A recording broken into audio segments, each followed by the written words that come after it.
ഈ നിനക്കിപ്പോൾ ഇവിടുത്തെ സ്ഥിതി എന്താണെന്ന് വെച്ചാൽ വിചിത്രവീര്യൻ മരിച്ചുപോയി. വിചിത്രവീര്യൻ നീ ഇപ്പം എൻ്റെ മകനാണ്. അതെ, ഒരു നിലയ്ക്ക് വിചിത്രവീര്യൻ അമ്മ വഴിക്ക് നിൻ്റെ അനുജനാണല്ലോ.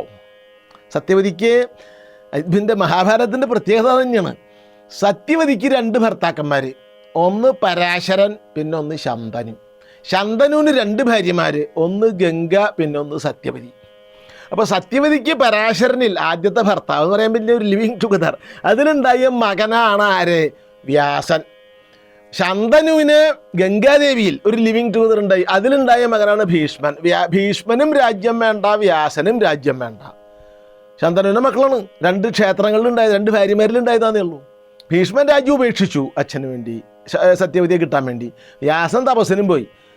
അപ്പോൾ പിന്നെ ഉണ്ടായ ശന്തനുവിന് സത്യവതിയിലുണ്ടായ മക്കളാണ് ചിത്രാംഗതൻ, വിചിത്രവീര്യൻ. അവർ രണ്ടാളും മരിച്ചു. അപ്പോൾ ചിത്രാംഗതൻ്റെ വിചിത്രവീര്യൻ്റെ അമ്മ വഴിക്കുള്ള ജ്യേഷ്ഠനാണ് വ്യാസൻ, അച്ഛൻ വഴിക്കുള്ള ജ്യേഷ്ഠനാണ് ആര്? ഭീഷ്മൻ. ഭീഷ്മൻ്റെ അച്ഛൻ ശന്തനു, വ്യാസൻ്റെ അമ്മ സത്യവതി. അതന്നെ.